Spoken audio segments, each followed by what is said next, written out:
नमस्कार, मैं हूं आपके साथ मीनाक्षी रजत और आप देख रहे हैं अपना फेवरेट डिबेट शो सबका हिसाब होगा। देश 77वां गणतंत्र दिवस मना रहा है। संविधान, तिरंगा, राष्ट्रगान, लेकिन सवाल यह है कि क्या कुछ लोगों के लिए गणतंत्र सिर्फ एक तारीख बन करके रह गया है। बिहार के सुपौल में स्कूल के मंच से, बिल्कुल सही सुना आपने, स्कूल के मंच से जिहादी कट्टरपंथी टीचर ने जिन्ना अमर रहे के नारे लगवाए हैं। दो तस्वीरें हम आपको दिखा रहे हैं, एक उत्तर प्रदेश की है और एक बिहार की है। बिहार में क्या हुआ, सुपौल में वो आपने जान लिया। कट्टरपंथी टीचर ने जिन्ना अमर के नारे लगवाए। जिस जिन्ना को भारत के विभाजन का चेहरा माना जाता है, उसी जिन्ना के नारे बच्चों के सामने लगे हैं। वहीं दूसरी जो आप तस्वीर देख रहे हैं, ये उत्तर प्रदेश के बागपत की है। यहां पर गणतंत्र दिवस की तिरंगा रैली निकली, प्रभात रैली, लेकिन नारों में राष्ट्र नहीं, धार्मिक पहचान सबसे आगे नजर आती है। ये वीडियो वायरल होते हैं और तब जाकर के सिस्टम जागता है। अब देश पूछ रहा है कि क्या राष्ट्रीय पर्व अब वैचारिक प्रदर्शन का मंच बन चुके हैं। जो आप तस्वीर ये देख रहे हैं बागपत की, खासकर वहां पर प्रभात रैली के दौरान अल्लाहू अकबर के नारे लगाए गए। एफआईआर दर्ज हुई है और कार्रवाई भी हो रही है। लेकिन सवाल यह है कि स्कूल और मदरसे शिक्षा के केंद्र हैं भी या नहीं, या सोच थोपने की ये प्रयोगशाला बन चुके हैं। गणतंत्र दिवस पर भारत पहले क्यों नहीं इन्हें दिखाई देता है। यह बहस किसी धर्म की नहीं है, लेकिन यह सवाल जरूर है कि क्या कुछ कट्टर सोच आज भी भारत से पहले अपनी पहचान रखती है। आज डिबेट में गोलमोल जवाब नहीं चलेंगे, सीधा सवाल होगा, संविधान सर्वोपरि है या नहीं। आज इसी मुद्दे पर डिबेट के लिए खास पैनल जुड़ा है हमारे साथ, उनसे मैं रूबरू आपको करवाऊंगी, लेकिन उससे पहले एक रिपोर्ट दिखाती हूं।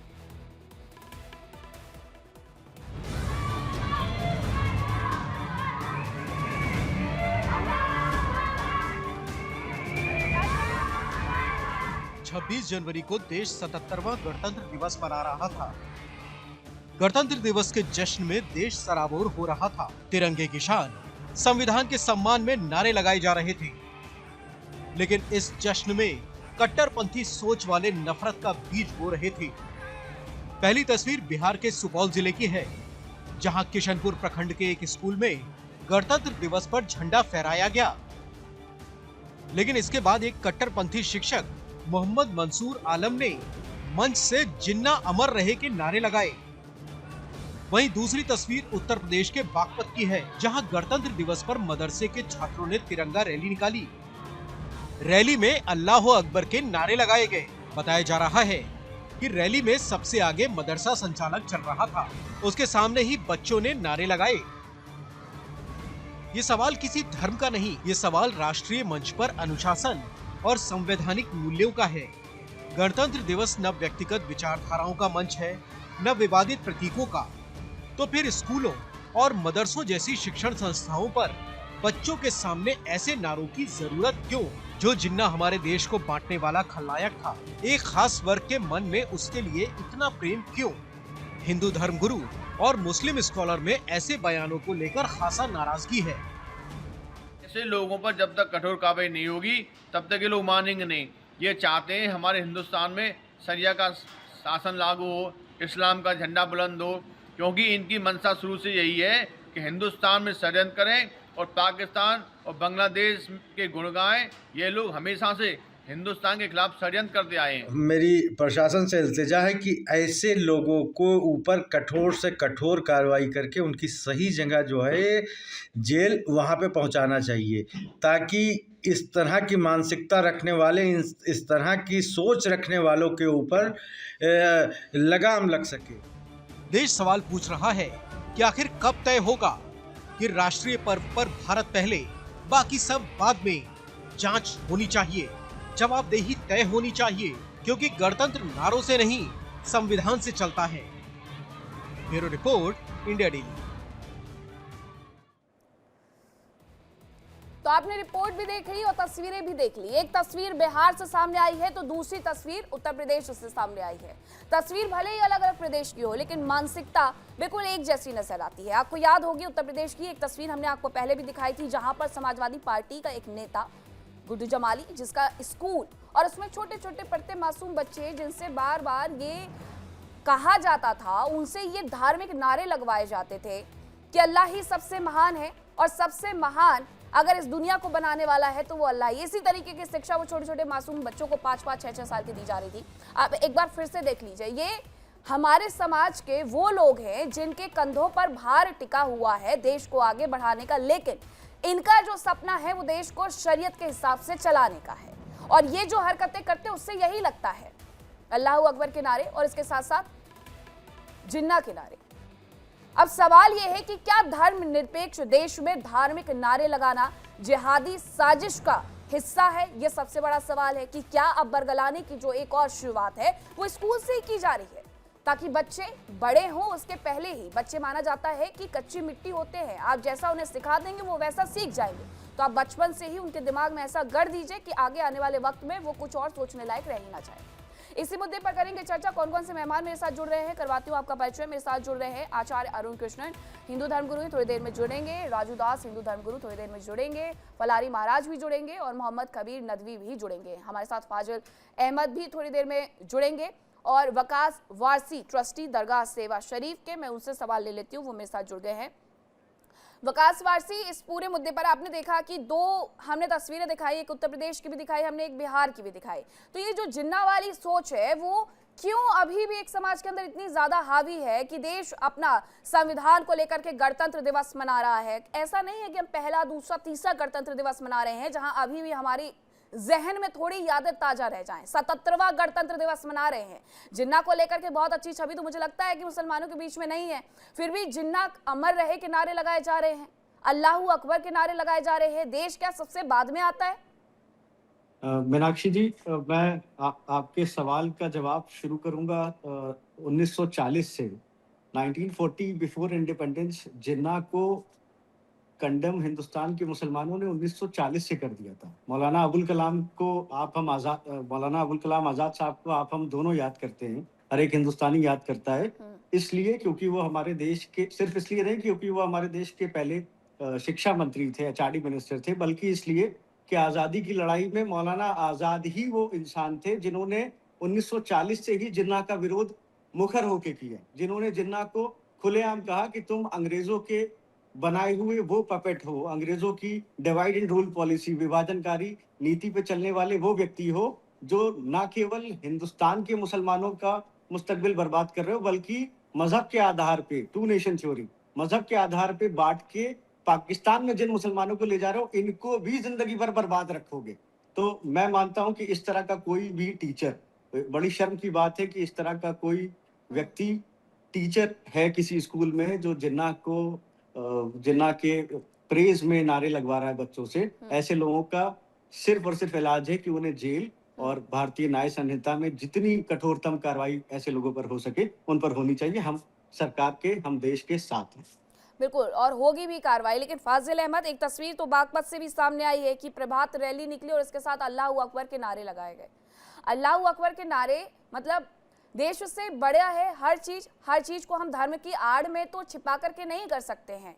एक दिन या 2 दिन अगर हम देश को समर्पित कर रहे हैं, आप बाकी दिन कहते हैं कि ठीक है हमारे लिए धर्म ऊपर है, देश बाद में आता है, तो समझ में आती है, चलो ठीक है, स्वीकार भी करते हैं बहुत सारे लोग इस चीज को, फाजिल अहमद। लेकिन आप गणतंत्र दिवस के दिन भी यही कह रहे हैं, अल्लाहू अकबर के नारे लगा रहे हैं, ये भी स्वीकार कर लिया जाए? मीनाक्षी जी, देखिए, हमारे देश की मिली जुली संस्कृति है, सभी धर्मों के लोग मिलजुल के यहाँ रहते हैं, और जब उत्साह में आते हैं तो हर कोई अपने अपने धर्म का कुछ न कुछ कर लेता है। मैं खुद एक एनसीसी कैडेट रहा अपने पढ़ाई के दौरान।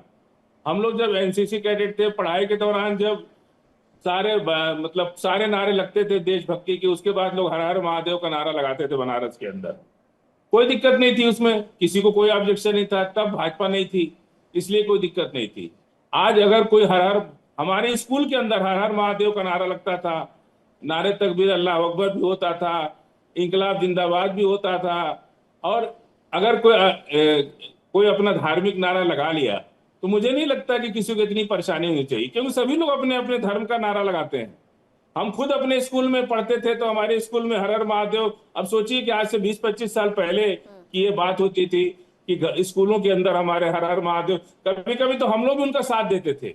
ऐसा नहीं है कि हम लोग नहीं लगाते थे, सारे बच्चे लगा रहे हैं तो हम लोग भी बच्चे थे, हम लोग को लगता था कि कोई हर हर महादेव कोई बहुत बड़ी चीज, हम तो उतना जानते नहीं थे। लेकिन हर हर महादेव का नारा लगता था, आज भी लगता है, ऐसा नहीं है कि नहीं लगता है। आज भी स्कूलों में, कहीं कैंपस में, कहीं, और अल्लाह अकबर, नारे तकबीर, अल्लाह अकबर, इस तरह ये सब जब आप उत्साह अपना चीजों, देश से 26 जनवरी का लड्डू उड्डू खाने के बाद जब खेल कूद होता है तो लोग अपने अपने धर्म का नारा लगा लेते हैं, इसमें कोई इतना बुरा मानने वाली बात नहीं। ठीक है। महंत राजू दास जी भी मेरे साथ जुड़े हुए हैं। महंत राजू दास जी, देखिए, अगर यही बात आरएसएस के स्कूलों में होती है कि राष्ट्रगान या राष्ट्रगीत गाने के बाद भारत माता जय के नारे लगवा दिए जाते हैं, तो वहां पर बहुत ज्यादा तकलीफ हो जाती है। मुद्दा तो ये भी है ना कि आप 26 जनवरी के दिन पर भारत माता की जय के नारे नहीं लगा सकते हैं, अल्लाह अकबर के नारे लगा रहे हैं, और उसमें ये नहीं है कि बच्चे मुस्लिम हैं, हिंदू हैं, उसमें सब समाज के बच्चे हैं, सारे धर्म के बच्चे हैं वहां पर। तो अगर आपको तब दिक्कत नहीं है कि ठीक है आपने उत्साह में नारे लगाए हैं, तो फिर एक स्कूल के अंदर अगर वही प्रक्रिया हो रही है तो फिर वहां पर क्यों रोना?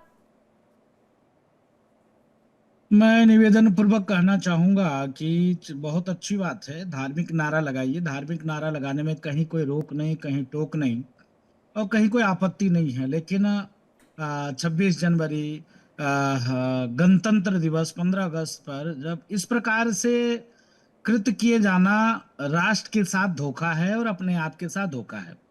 हम नहीं रोकते, खूब लगाइए, खूब लगाना भी चाहिए। आप जिस धर्म के हैं, जिस मजहब के हैं, आप अगर हिंदू हैं तो खूब धार्मिक नारा लगाइए, आप इस्लाम है तो खूब मजहब की नारा लगाइए, कोई भी दिक्कत नहीं, हमको कोई आपत्ति नहीं है, कोई समस्या भी नहीं है। लेकिन अरे 2 दिन तो छोड़ दो मेरे भाई, 15 अगस्त तो छोड़ दो, 26 जनवरी छोड़ दो। अगर 2 दिन आप अगर ये नारा नहीं लगाएंगे, अगर राष्ट्र का नारा लगाएंगे तो आपको कोई तकलीफ हो जाएगा, अल्लाह नाराज हो जाएगा, नबी नाराज हो जाएगा। अरे कट्टरता का एक भाव है कि आपको हर जगह कट्टरता ही दिखानी है, कट्टरता ही करना है। अरे फाजिल अहमद जैसे लोग को खुद में विचार करना चाहिए, सोचना चाहिए कि उन्होंने कहा कि हम जिस स्कूल में पढ़ते थे हर हर महादेव जय श्री राम का नारा लगता था, लगाओ ना, कौन रोक रहा है? लेकिन कोई जरूरी है 26 जनवरी को लगाओ, 15 अगस्त को ही लगाओ? अरे रोज लगाओ, रोज लगाओ, खूब उस नारे के साथ जियो। लेकिन उस 2 दिन तो छोड़ दो, 2 दिन थोड़ा सा, अगर जहां राष्ट्र की बात आ जाए, जहां पर संविधान की बात आ जाए, तो उस दिन संवैधानिक प्रक्रिया से व्यक्ति को चलना चाहिए और राष्ट्र के भाव और भावना के साथ व्यक्ति को सदैव चलना ही चाहिए।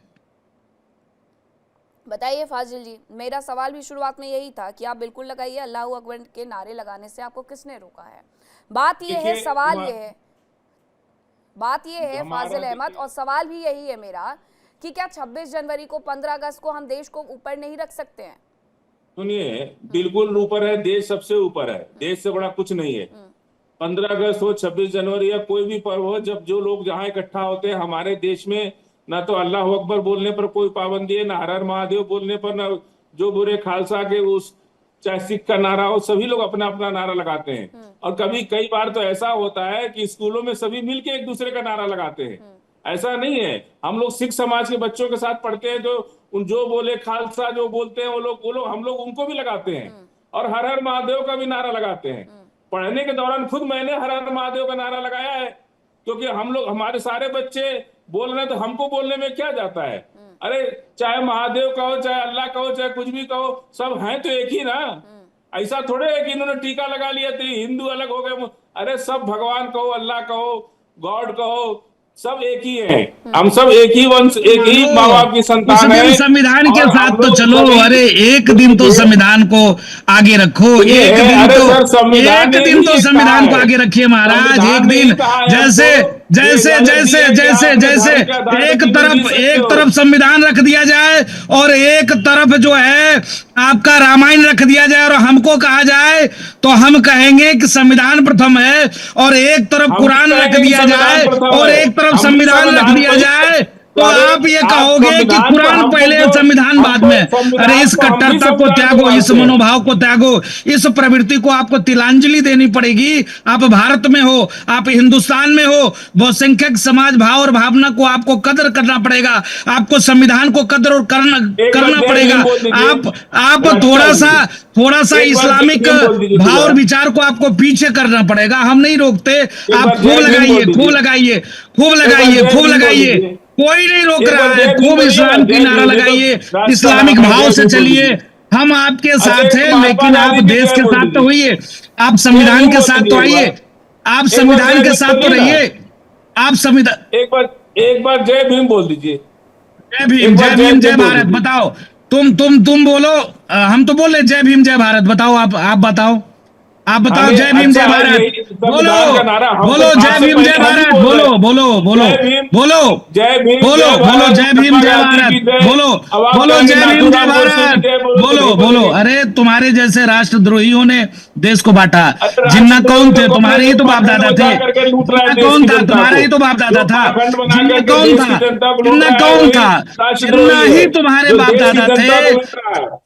और अभी इन्होंने धर्म एक के बाबा आधार जी पर ने देश कहा कि अयोध्या अभी के भी अंदर अपने बच्चों को समझाओ। सब अगर डाकू तुम अपने लुटेरे बच्चों सब को आके नहीं बाबा बन समझाओगे गए।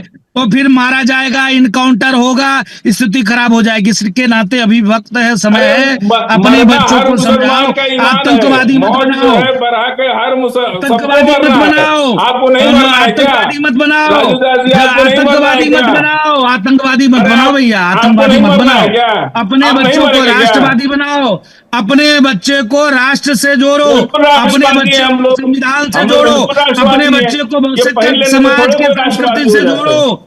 तो फिर हिंदुस्तान के हाव भाव और कल्चर संस्कार के साथ आप रह सकते हो भाई। ये तो इस्लामिक व्यवस्था नहीं चलेगी, इस्लाम से हिंदुस्तान नहीं चलेगा।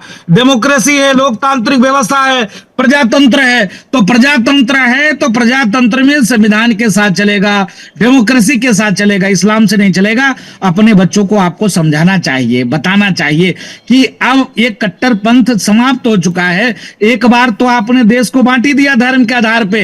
अब क्या चाहते हो? बार बार रोज देश ही लेते रहोगे, रोज देश को काटते ही रहोगे। अरे भारत मां के दो खंड में काट ही दिया, एक तरफ बांग्लादेश ले लिया, एक तरफ पाकिस्तान ले लिया। वो कौन थे लोग वहां? जैन, सिख, बौद्ध, पारसी, यहूदी, ईसाई क्यों नहीं है? आप बताते हो कि हम सिख भाइयों के साथ नारा लगाते हैं, तो आज पाकिस्तान में सिख भाइयों की क्या स्थिति है? आज पाकिस्तान में हिंदू भाइयों की क्या स्थिति है? बौद्धों की क्या स्थिति है? जो आप कहते हो जय भीम बोलो, तो आज बांग्लादेश में जय भीम बोलने वाले को ही मारा जा रहा है, जय श्री राम बोलने वाले को नहीं मारा जा रहा है। काहे मारा जा रहा है भाई?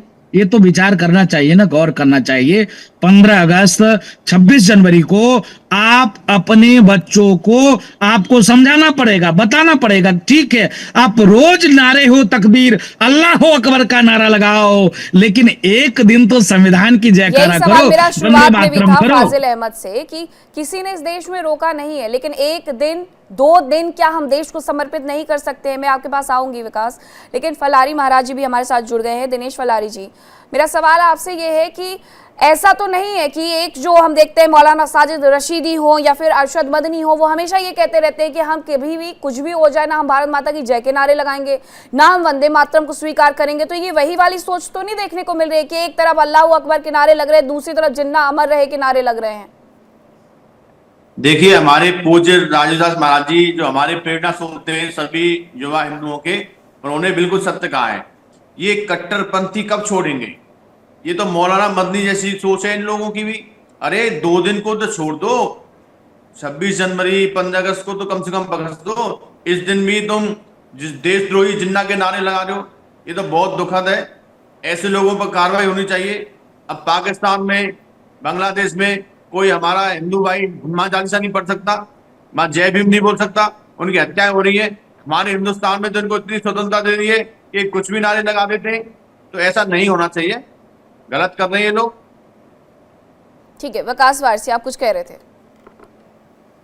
मैं अपने दोनों धर्म गुरुओं को नमस्कार, आदाब मेरी तरफ से। और मैं बहुत देर से अपने मन में महंत राजू दास जी की बात सुन के इंतजार कर रहा था कि मैं पूरे गर्व से, फक्र से हिंदुस्तान जिंदाबाद कहता हूँ। मैं एक हिंदुस्तानी मुसलमान हिंदुस्तानियत की जिंदाबाद करता हूँ।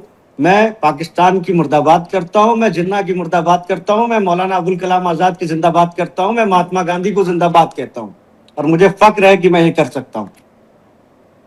ठीक है, आचार्य अरुण कृष्ण मेरे साथ जुड़ गए हैं, उनके पास में जाऊं उससे पहले मैं फाजिल अहमद से भी एक सवाल पूछना चाहती हूं कि फाजिल अहमद, आपने दूसरी खबर भी देखी होगी कि इसी तरीके से जिन्ना के नारे लग रहे हैं। आप कह रहे हैं कि अल्लाह अकबर के नारे लगा दिए गए, आज अल्लाह अकबर के नारे भी स्वीकार कर ले 15 अगस्त 26 जनवरी में, तो कल के दिन फिर वही हो जाएगा कि जिन्ना के नारे भी स्वीकार करते जाएं। देखिए, ये तो सब अटकाने और भटकाने की बातें हैं। कैसे? हमारे देश में किसी का भी कोई नारा लगाने के लिए कोई प्रतिबंध नहीं लगा हुआ है। राष्ट्र और लगाने में भारत सर- माता की जय बोलना, सुन लीजिए, हाँ। भारत माता की जय जो है हाँ। आरएसएस और बीजेपी का स्लोगन है ये, इसलिए कोई मुसलमान नहीं लगाता है। जिस दिन बीजेपी आरएसएस से हमारा टाई अप हो जाएगा, हमारी ट्यूनिंग बन जाएगी, हम लोग एक दूसरे के साथ हो जाएंगे, तो उसके बारे में भी सोच लेंगे। फिलहाल जब तक भाजपा से हम लोग की दूरी है, तब तक हम लोग भारत माता की जय इसलिए नहीं लगाते। अब कल कोई अटल बिहारी वाजपेयी की जय बोलेंगे, कल हमसे कहेंगे कि आप नाथूराम गोडसे की जय बोलो, तो हम लोग थोड़ा ही बोलेंगे। हम अच्छा, तो देश के साथ हैं, मतलब देश के भारत संविधान माता के की साथ जय हैं। और वंदे और मातरम फिर सब कुछ एक ही लाइन में खड़ा हो जाता है, ऐसा? घाट पे मूर्ति तोड़ी गई, सुन लीजिए, ये लोग क्या बाबागिरी करेंगे। मणिकर्णिका घाट पे मूर्ति तोड़ी गई और पूरा बनारस उधर, पूरा देश इसको देख रहा है, पूरा देश जो है देख रहा है। अभी एक बिल पास हुआ, यूजीसी बिल में दलित पिछड़ों आदिवासियों को एक डिस्क्रिमिनेशन के लिए एक कानून बना दिया गया कि उनके साथ कोई भेदभाव न। यही पंडित जी लोग आज सड़क उतर करके आतंक फैलाना बंद करो, ने जूता ले कुटोगे। आतंक फैलाना बंद करो, आतंक फैलाना बंद करो, आतंक फैलाना बंद करो। आतंक नहीं, ये बीजेपी का नारा है। भारत माता की जय बीजेपी का नारा है, वंदे मातरम बीजेपी का नारा है। तुम क्या भांग खा के आए हो क्या? नहीं, भांग खा के आए हो क्या? सुअर के मांस खाए हो क्या? अरे सुअर का मांस खाया क्या रे? सुअर का जय भीम जय भारत बोलते हैं, तो भारत माता की जय क्यों नहीं बोल सकते? सुअर का मांस खाया क्या? राजूदास जी, राजूदास जी, ऐसे शब्द मत बोलिए कि किसी को चुप जाए, ठीक है? ये तो आपको भी समझना होगा फाजिल अहमद कि भारत माता की जय के नारे रहे हों या वंदे मातरम के नारे रहे हों, क्या वंदे मातरम आजादी के वक्त में सबसे लोकप्रिय गीत नहीं रहा है? आप ये कहें कि वो बीजेपी का नारा है, ये तो नहीं हो सकता है। आचार्य अरुण कृष्ण, आप अल्लाह अकबर के नारे लगाइए, किसी ने नहीं रोका, लेकिन फिर वो तस्वीर उसकी भी आनी चाहिए ना कि आपने भारत माता की जय के नारे भी लगा लिए हैं। उस स्कूल में से मुस्लिम बच्चे थोड़ी पढ़ते हैं, हिंदू बच्चे भी पढ़ते हैं। जिन्ना के नारे आप लगा लें वो भी आपको स्वीकार हो जाएंगे, अल्लाह अकबर के नारे भी स्वीकार हो जाएंगे, लेकिन भारत माता की जय और वंदे मातरम बीजेपी का नारा। देखिए मीना जी, ऐसा है, अभी मात्र 2 दिन पहले आपके चैनल पे आपने एक पाकिस्तानी एक प्रवक्ता बुलाया था, तभी जो गद्दार बैठा है फाजिल अहमद, ये उसके तलवे चाट रहा था, उस पाकिस्तानी के तलवे चाट रहा था गद्दार। ये 2 कौड़ी का जो गद्दार बैठा है, जो इस पाकिस्तानी प्रवक्ता के गद्दार कर रहा है। अबे 2 कौड़ी के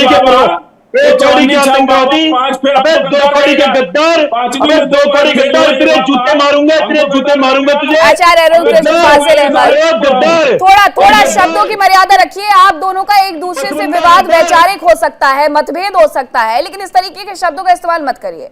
आप आपस में कहीं मिले, क्या करते हैं मुझे उससे कोई लेना देना नहीं, लेकिन टीवी डिबेट में मेरे चैनल पे मेरे प्लेटफॉर्म पर बैठ करके सर ऐसा मत करिए प्लीज। आप रखिए अपनी बात, आपको नहीं उनकी बातें समझ में आती हैं, आप उसका विरोध करिए, लेकिन एक मर्यादित भाषा के साथ। आचार्य, मर्यादित भाषा बोल रहे हैं? ये गद्दार 2 दिन पहले पाकिस्तानी प्रवक्ता के साथ खड़ा हो गया था। ये गद्दार है। और दूसरी बात आपको बताता हूं, ये बोल रहे हैं हमारे दलितों के बारे में। अबे देख जाके, तुम्हारे हैदराबाद में 6-6 साल की लड़कियों का हलाला हो रहा है, तुम्हारे 8-8 साल की लड़कियों को मुत्ता मैरिज के नाम पे अरबी बुड्ढे आते हैं, अरब के बुड्ढे, और तुम्हारी मुसलमान लड़कियों को खरीद रहे। जाके देख गद्दार, हैदराबाद की बात जा। आज भी भारत के अंदर मुसलमान लड़कियां 9-9 साल की मुत्ता मैरिज के नाम पे, मुत्ता निकाह के नाम पे, कॉन्ट्रैक्ट मैरिज के नाम पे अरब से बुड्ढे आते हैं, और इसके जैसे जो गद्दार बैठा है, अबे जा अपनी बहन बेटियों को बता जो हलाला की शिकार है। अरे गद्दार, अरे गद्दार, अरे देशद्रोही गद्दार, जा अपनी बहन बेटियों को बचा हलाला से, अपनी बहन बेटी को बचा।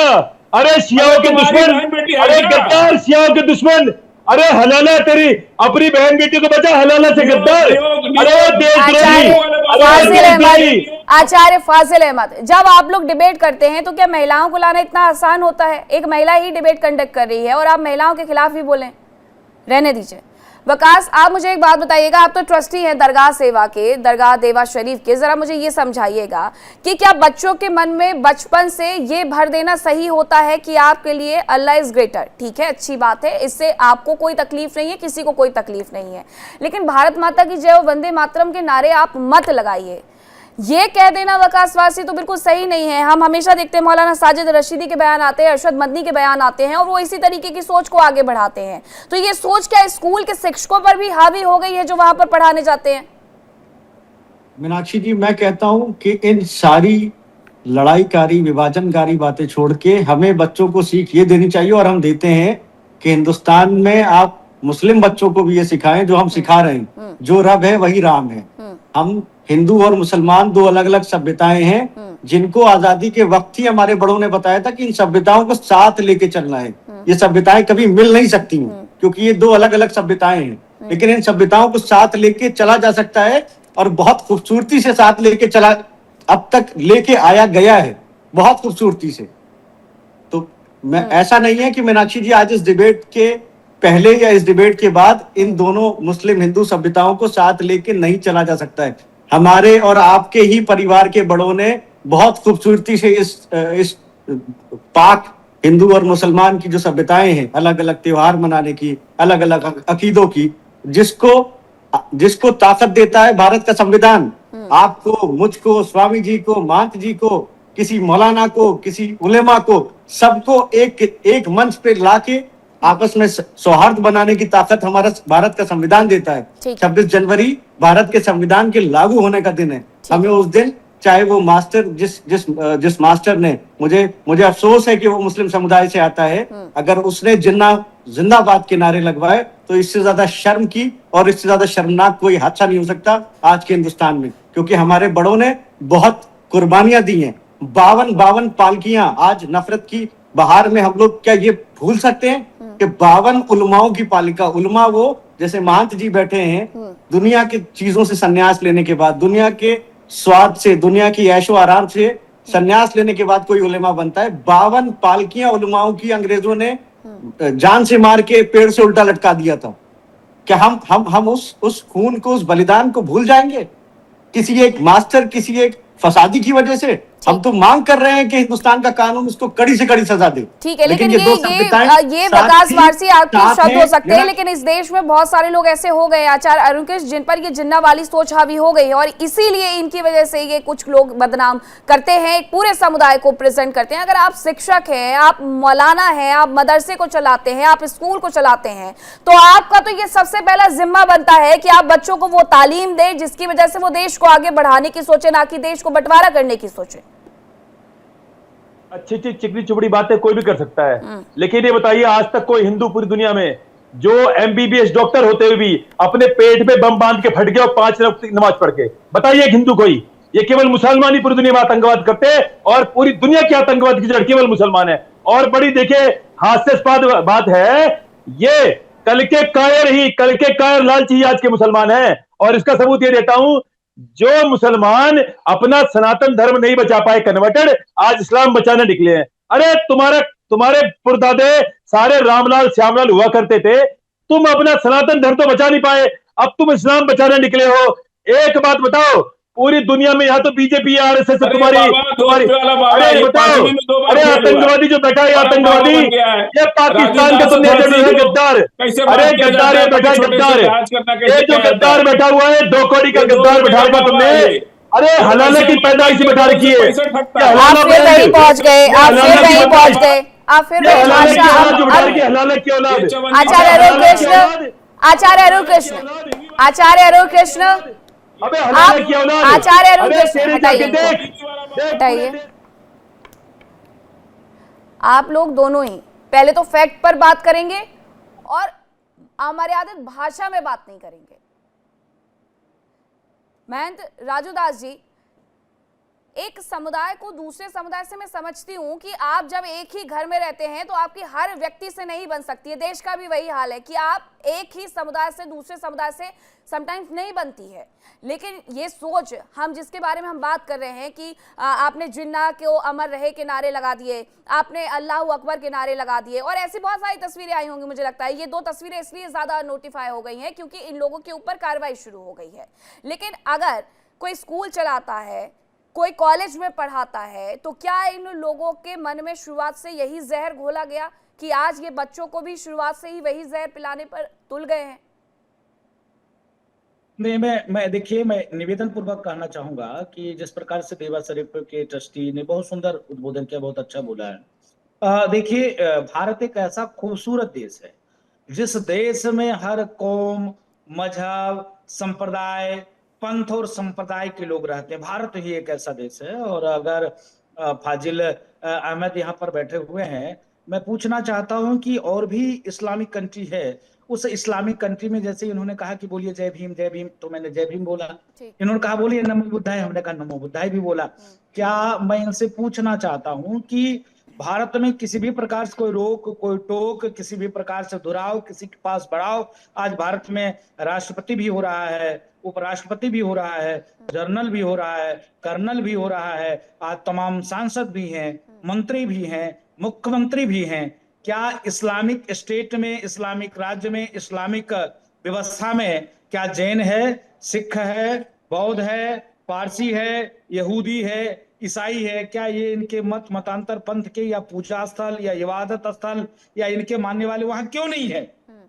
क्योंकि वहां हिंदू नहीं है।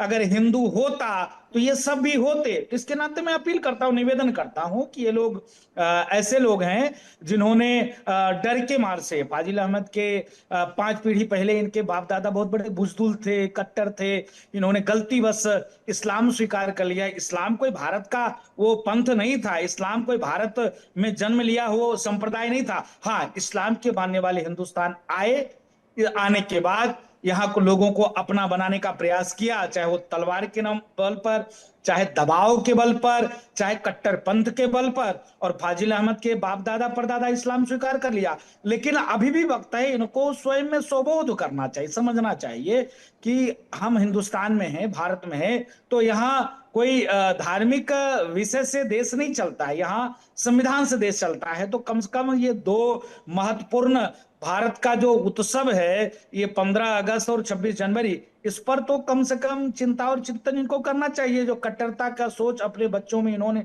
पाल कर भर कर रखा है, 2 दिन कम से कम इन पर लगाम लगाना चाहिए और यहाँ पर भारत माता और वंदे मातरम बोलने की प्रयास करना चाहिए। और दुख इस बात की, फाजिल अहमद ने कहा कि यह जो स्लोगन है, ये नारा है, ये आरएसएस का है, बीजेपी का है। कितनी दुख की बात है जब इनके जैसे पढ़ा लिखा व्यक्ति यह कहता हो कि भारत माता की जय और वंदे मातरम ये आरएसएस की सोच और बीजेपी का नारा है। तो फिर आप छोटा सा नन्हा मुन्ना बच्चे से क्या उम्मीद आप कर सकते हो, जो अभी कक्षा 1 में पढ़ रहे हैं, 2 में पढ़ रहे हैं, 3 में, 4 में, 5 में, उन्होंने तो अभी दुनिया देखी भी नहीं है, उन्होंने तो अभी हिंदू मुसलमान देखा भी नहीं है। जो इतने पढ़े लिखे व्यक्ति आपके टीवी चैनल पर बैठकर यह कहता हो वंदे मातरम, भारत माता की जय, ये बीजेपी और आरएसएस का है, तो यहाँ पर जो है फाजिल अहमद क्यों है हिंदुस्तान में? इनको चले जाना चाहिए था। जब ये स्थिति परिस्थिति इनका भाव है, तो आप कैसे विचार कर सकते हो? फाजिल अहमद, देखिए मीनाक्षी जी, राजू दास जी, हम लोग कई साल से डिबेट कर रहे हैं और इनकी बातें हम लोग की हार्ड जरूर डिबेट होती है, लेकिन एक दूसरे की मर्यादा का हम लोग हमेशा ख्याल रखते हैं। राजू दास जी भी रखते हैं और हम भी रखते हैं। हम लोग भले अलग अलग धर्म के हैं, लेकिन एक छोटे बड़े भाई के जैसे, एक भारत के निवासी, हम लोग एक परिवार, एक देश के लोग हैं। और दूसरी बात राजू दास जी ने की, एकदम सही कह रहे हैं। 35 लाख हिंदू रहते हैं अरब देशों में, नौकरी करते हैं, और वो उनकी ख्वाहिश है कि अरब देश हमको नागरिकता दे दे। वो भारत नहीं आना चाह रहे और अभी 35 लाख और लाइन में खड़े हैं जाने के लिए। वहां क्यों जा रहे हैं? आज तक यूएई में मंदिर बन गया, अरब के देशों में मंदिर बन, इंडोनेशिया में मंदिर बन गया, लेकिन इजराइल में आज तक एक मंदिर नहीं बना पाए लोग। क्यों नहीं बना पाए भाई?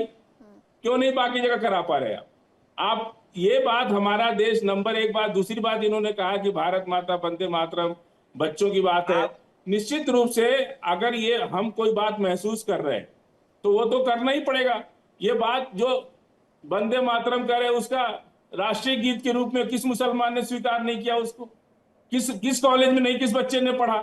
या पार्लियामेंट के अंदर जब वंदे मातरम गीत होता है तो मुसलमान सांसद क्या बाहर हो जाते हैं? लेकिन कर रहे हैं, चाहे हम कर रहे हैं, हम उतना ही नहीं सुधारेंगे तो कैसे आगे बढ़ेंगे, कैसे मिलजुल कर रहेंगे?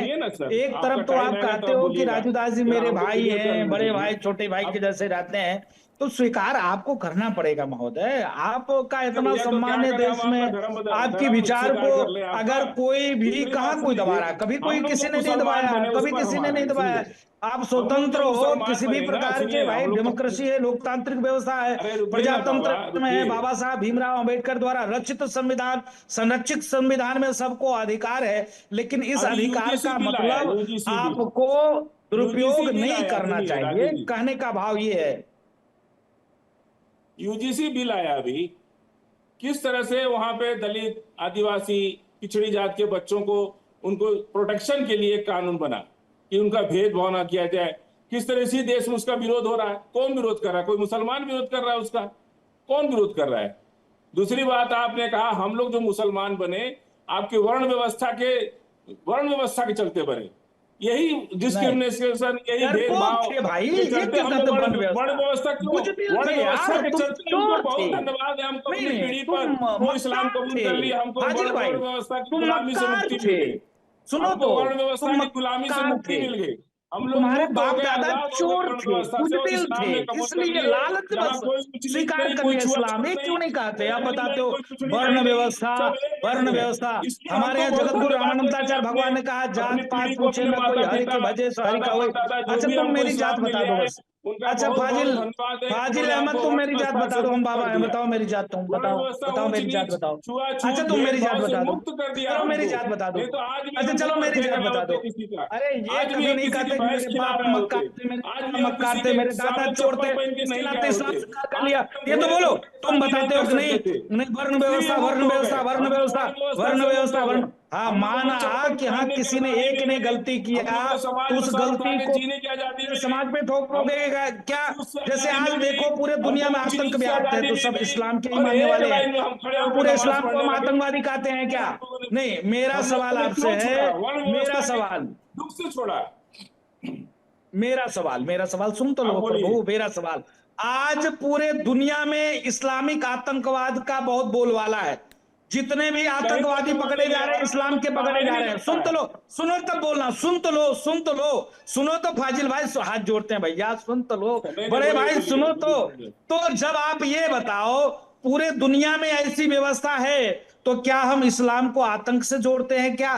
क्या बोलते हैं पूरी दुनिया का मुसलमान आतंकवादी है क्या? क्या बताते हैं फाजिल अहमद आतंकवादी है क्या? नहीं। विषय है, अगर आपके साथ कोई गलती हुई, तो आपके भाई ने गलती किया, तो तुम क्या अपने बाप को ही छोड़ दोगे? नहीं, तुम अपने माई को ही छोड़ दोगे? नहीं, तुम अपने बाप को छोड़ के भाग जाओगे क्या? तुम अपने माई को छोड़ के भाग जाओगे क्या? ठीक है, किसी ने गलती किया, वर्ण व्यवस्था के नाम पे आपके साथ जाती हुई, तो तुम धर्म ही छोड़ दोगे? नहीं, ऐसा ऐसा बुजदिल वाला कारण काम करेंगे, ये तो नहीं है। तो आप इस्लाम के धर्म भी नहीं हो धर्म तो सकते है ना हैं। भारत के कल अंदर। को कल को इस्लाम में तुम्हारे साथ जाती हुई तो इस्लाम छोड़ दोगे, इसका मतलब साफ है। कॉन्सेप्ट साफ होनी चाहिए आपकी। अगर जाती हुई इस्लाम में तो आप छोड़ दोगे इस्लाम?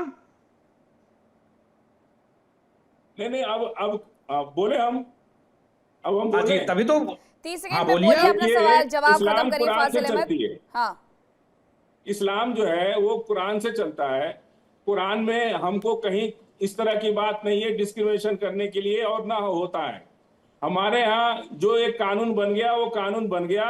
अब उस मस्जिद और के राष्ट्रवाद भारत, सुन लीजिए, भारत मस्जिद में के ही तो है। बाहर में हम लिखा कहाँ है कि पाकिस्तान नहीं में? बिल्कुल जाती है, फाजिल अहमद, पाकिस्तान में गया फाजिल नाम अहमद, मैं आपको याद है। दिलाती हूँ, शिया सुन्नी के नाम पर आप क्या करते हैं। जम्मू में मेडिकल कॉलेज की व्यवस्थाएं आपको पसंद नहीं आई है, तो आप लोग भी उसी तरीके से व्यवहार करते हैं।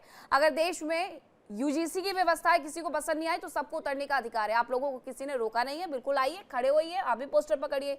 फलारी महाराज जी, इन सब मुद्दों में आप मुद्दों को डिरेल अगर कर रहे हैं, तो मैं आपको फिर से इन सबको दिला देती हूँ कि इन जैसे लोगों का आखिरकार इलाज क्या है। अगर ये बच्चों को इस तरीके की शिक्षा देंगे, मजहबी शिक्षा देने के लिए मदरसे आपने बनाए हुए हैं, वहां पर आप दीजिए, किसने आपको रोका है? लेकिन आप स्कूलों में भी यही शिक्षा देंगे, फिर आप कहेंगे नहीं हम तो सीबीएसई के पैटर्न पर चलते हैं, हम तो जो बोर्ड है प्रदेश का उसके पैटर्न पर चलते हैं। तो आप एक तो प्रदेश में मिलने वाली सुविधाओं का, संसाधनों का दुरुपयोग कर रहे हैं। दूसरा, आप जो ये मजहबी शिक्षा दे रहे हैं, फिर वो मदरसे से बाहर जाकर के दे रहे हैं, तो फिर स्कूलों की आवश्यकता क्या है? फिर आप कहेंगे हमारे बच्चे पढ़ लिख नहीं पा रहे हैं, फिर आप शिक्षा दे कहाँ पा रहे हैं उन्हें? फलारी जी महाराज, देखिए, मैं आपके चैनल के माध्यम से इनको बताना चाहता हूं कि जो भी व्यक्ति जिन्ना के नारे लगाएं, या पाकिस्तान जिंदाबाद के नारे लगाएं, या जो मौलाना इन बच्चों को भड़काने वाले शिक्षा दें, तो ऐसे लोगों की एक लिस्ट बननी चाहिए। इन सभी लोगों को या तो भारत की से नागरिकता खत्म की जाए या ऐसे लोगों को पाकिस्तान भेजा जाए, क्योंकि ये लोग हिंदू मुसलमान दंगा कराना चाहते हैं। हमेशा इनकी आदत ये होती है कैसी भी जनता भड़के और आपस में हिंदू मुसलमान लड़ें। तो ऐसे लोगों पर जब तक कठोर कार्रवाई नहीं होगी तब तक ये लोग मानेंगे नहीं।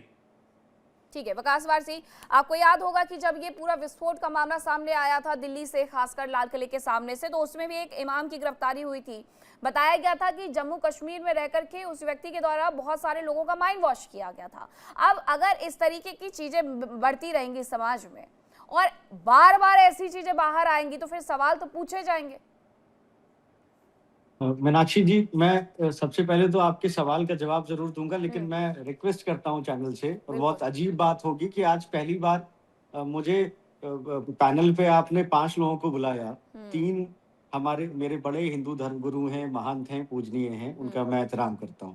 लेकिन आज मुझे किसी भी अपने ऑपोजिट पैनलिस्ट से, क्योंकि इशू ऐसा था कि एक धर्म विशेष के लोग एक बात को रेक्टिफाई करेंगे, उसको एक्सप्लेन करेंगे, और एक धर्म विशेष के लोग, चैनल का यही प्रोसीजर होता है, इतना हम लोग समझते हैं। ठीक। मुझे आज किसी भी अपने बड़े हिंदू धर्म गुरु से, यहाँ जो बैठे हैं, उनसे किसी से शिकायत नहीं। इस डिबेट के दौरान मेरे बड़े फाजिल अहमद साहब, मैं इनको नहीं जानता लेकिन मुझसे उम्र में बड़े हैं, मैं साफ देख सकता हूँ, मुझे शिकायत इनसे, और मैं चाहता हूँ, चैनल से रिक्वेस्ट कर रहा हूँ कि मुझे 30 सेकेंड जरा इनसे रूबरू करा दीजिए। ये किस बिहाफ पे मुस्लिम स्कॉलर बन के बैठे हैं? मैं इनकी जो इस्लामिक स्टडी है, मैं उस पर जरा 2 सवाल इनसे पूछना चाहता हूं, और अगर मैं गलत होऊंगा तो माफी मांग लूंगा। फाजिल साहब, मैं आपसे बहुत इज्जत के साथ मैं ये पूछना चाहता हूं कि आपको ये जरूर पता होगा कि इस्लाम के अंदर एक बहुत साफ इंस्ट्रक्शन है हर एक मुसलमान को कि बहस जो है इस्लामी मामले पे, मजहबी मामले पे, फाजिल साहब मेरा सवाल प्लीज, मजहबी मामले पे बहस सिर्फ और सिर्फ आलिम पे जायज है, और एज पर प्रैक्टिसिंग इस्लाम हम या कोई भी वो आदमी जो आलिम नहीं है, जिसने आलिमत की डिग्री नहीं ली है, नहीं पढ़ा है, वो इस्लाम की नजर में जाहिल है इस्लामिक बहस के लिए, मजहबी बहस के लिए। तो आप यहाँ चैनल पे एज इस्लामिक मुस्लिम स्कॉलर बैठे हैं, और मैं समझ नहीं पा रहा हूँ आप क्या कहना चाह रहे हैं, क्या निकल रहा है, उसको क्या वो स्क्रीन पे कैसा दिख रहा है, शायद आप नहीं समझ पा रहे होंगे क्योंकि आप स्क्रीन के उस तरफ बैठे हुए हैं, स्क्रीन शायद बाद में देखेंगे आप बताइए कि क्या एज इस्लामिक स्कॉलर जो बात आप कर रहे हैं वो जायज है किसी भी एंगल से? जो कुछ बातें आपने अभी कही, बताइए ना कौन सी बात आपको नहीं अच्छी लगी, बताइए कौन सी बात आपको अच्छी नहीं लगी। आप यहाँ पे बात हो रही है, सबसे पहले तो मैं बहुत माजरत के साथ आपसे कहूंगा कि आप यूजीसी के कानून की बात कर रहे हैं। वो बात तो बताइए जो आपको बुरी लगी। डिबेट उस पर नहीं है, ठीक? अरे सुनिए ना, आप वो बात तो बताइए ना, डिबेट कैसे हो तो हमको मत बताइए। आप अभी पहली बार बैठ रहे हैं, हम पूछ रहे हैं, मैं बोल तो दूं, आप पूछ रहे हैं तो मैं बोलिए ना कौन सी बात बुरी लगी आपको, वो बात तो बताइए हमको, तभी तो हम सुधार करने की मैं कह रहा हूँ। मैंने शुरुआती अपनी जिस बात से की, आप उसका जवाब नहीं दे रहे हैं कि आप किस इस्लामिक डिग्री के बिहाफ पे एज मुस्लिम स्कॉलर बैठे। मैं यहाँ पे मुस्लिम स्कॉलर की हैसियत से नहीं बैठा हूँ, मैं गेस्ट किसी भी चैनल से अगर एज मुस्लिम स्कॉलर फोन आता है डिबेट में, इसलिए ये डिबेट पॉलिटिकल डिबेट होती है, यहाँ इस्लामिक डिबेट नहीं हो रही है। हम लोग मुसलमानों का पक्ष रखने आते हैं, आपको यहाँ पे मुस्लिम स्कॉलर की हैसियत से बिठाना है। और बताइए दूसरी बात बताइए। मैं जवाब नहीं सुन पाया। पहली बात तो हो गई, दूसरी बात बताइए। नहीं, मैं आपका जवाब नहीं सुन पाया, प्लीज रिपीट करिए। नहीं, दूसरी बात बताइए। वही कह रहे हैं फाजिल अहमद, जो मैंने कहा था कि आप मुद्दों से डिरेल करने की कोशिश कर रहे हैं, आप कहीं जातिगत व्यवस्था की बात कर रहे हैं, कभी आप यूजीसी पर चले जाते हैं, वो यही पूछ रहे हैं आपसे।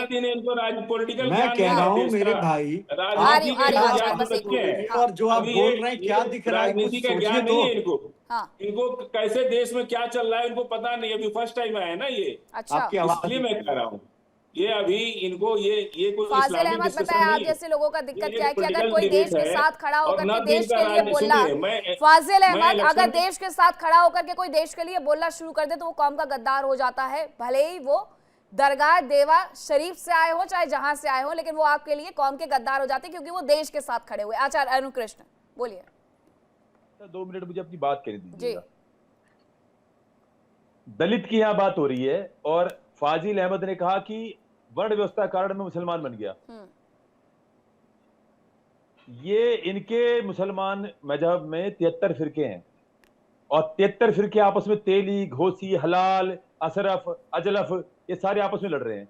जहां पर शिया कम होते सुन्नी उनको मार रहे हैं।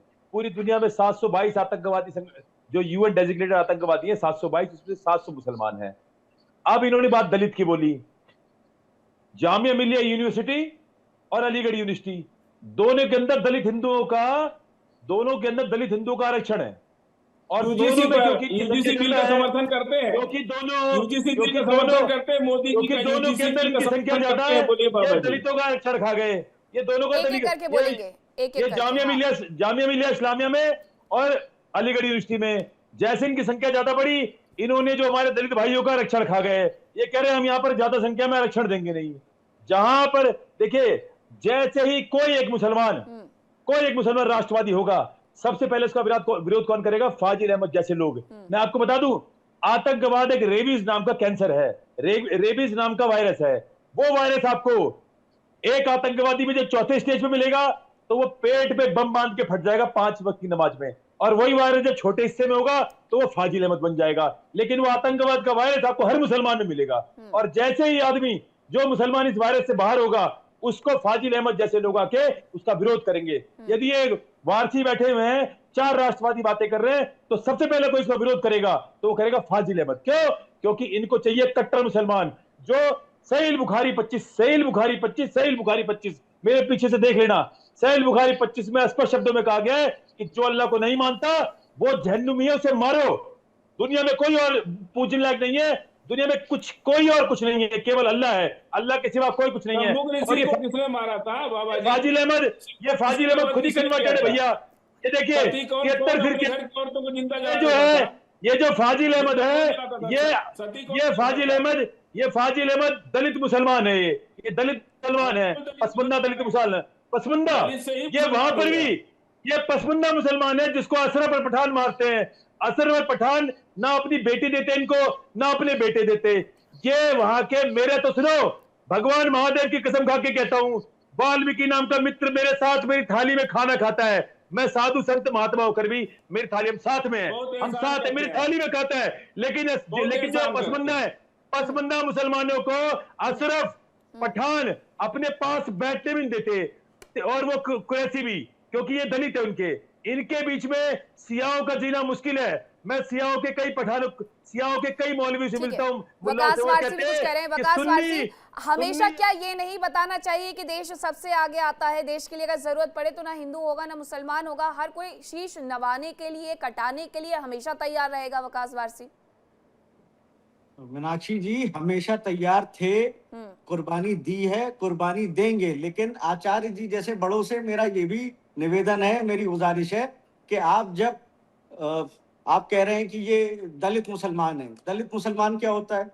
एक ही सफ में खड़े हो गए महमूद और अयाज। 1 मिनट आचार्य जी, 1 मिनट। एक ही सफ में खड़े हो गए महमूद और अयाज, ना कोई बंदा ना बंदा नवाज। जब आचार्य जी आप बोलना शुरू करते हो फिर बोलेंगे, तो ये डिबेट का पैटर्न तो नहीं है, ना ये होना चाहिए। मेरे छोटे भाई सुनो, मेरी बात सुनो। आचार्य जी एग्रेसिव बात करने से मजहबी आदमी को तो प्यार में रहना चाहिए। 30 सेकंड सुन लीजिए, आप भी जवाब दीजिएगा। सबसे पहले दलित शब्द फाजिल अहमद ने प्रयोग किया। सबसे पहले दलित शब्द फाजिल अहमद ने प्रयोग किया। ठीक है, सबसे पहले दलित शब्द फाजिल अहमद ने प्रयोग किया। ऑडियो नहीं आ रहा है, मैं सुन के आपको बता दे रही हूँ। आचार्य अरुण कृष्ण कह रहे हैं कि सबसे पहले दलित को लेकर के जो चर्चा है वो यहाँ पर जो शुरू है वो फाजिल अहमद की तरफ से की गई, इसलिए उन्होंने उन्हें कटाक्ष किया है। वकास, मैंने फाजिल अहमद साहब को, मेरे अपने बड़े भाई को मैंने खुद टोका कि जिस इशू पे बात है, let's be on the same table. हम एक टेबल पे बिठा लेगा, एक इशू पे उस पे बात करते हैं। आचार्य जी अगर दलित मुसलमान और अशरफ और इस पे फंसाएंगे तो I have a lot of content. मुझे आचार्य जी मैं 200% जानता हूँ कि फिर जवाब नहीं दे पाएंगे। अशरफ जो ये बार बार कह रहे हैं, मैं प्लीज यहाँ व्यूअर्स मैं को भी आपसे ये सुनाना चाहती हूँ, देखिए विकास, अब वक्त है समाप्ति का। जिन लोगों ने ये किया है उनको आप क्या संदेश देते हैं, क्योंकि आप ट्रस्टी है दरगाह देवा शरीफ के, और ऐसे में आपका दायित्व बनता है कि आप इन लोगों को समझाएं और समाज में ऐसी मंशा रखने वाले लोगों को भी समझाएं। मैं उस बारगाह से, उस दरबार से, उस दरगाह से ताल्लुक रखता हूँ जहाँ पे मोहब्बत, सिर्फ और सिर्फ मोहब्बत का संदेश दिया। हाजी वारिस अली शाह रहमतुल्लाह अलैह का पूरी जिंदगी सबसे बड़ी शिक्षा ये रही कि सुनो सुनो जो रब है वही राम है। आपने हमेशा आखिरी सफ में, आखिरी पंक्ति में बैठने वाले जो सबसे इकोनॉमिकली वीक सेक्शन का होता था, उसको बुला के अपने पास बिठाते थे। आप कहते थे कि सुनो सुनो किसी की दिल आजारी ना करना, दिल ना दुखाना। तो मैं उस रेप्यूटेड इंस्टीट्यूशन से, जहाँ पे कम्युनल हार्मनी का हमेशा से संदेश दिया गया है सबसे अच्छा, मैं कहूंगा कि ऐसे गद्दारों को के लिए बिल्कुल पूरा कोई देश में हिंदुस्तान, ना तो जगह है और ना ही ऐसे लोगों को पूरा छोड़ा जाना चाहिए, हिंदुस्तान बख्शा जाना जिसमें चाहिए। इन लोगों पर कार्रवाई जरूर होनी चाहिए। कार्रवाई की भी जा रही है। बहुत धन्यवाद आप सभी का मेरे साथ जुड़ने के लिए, इस चर्चा का हिस्सा बनने के लिए। फिलहाल वक्त एक छोटे से ब्रेक का है, कहीं मत जाइएगा। इंडिया डेली अब आपके स्मार्ट टीवी पर भी मौजूद है। इंडिया डेली 24/7 अभी से पर लाइव।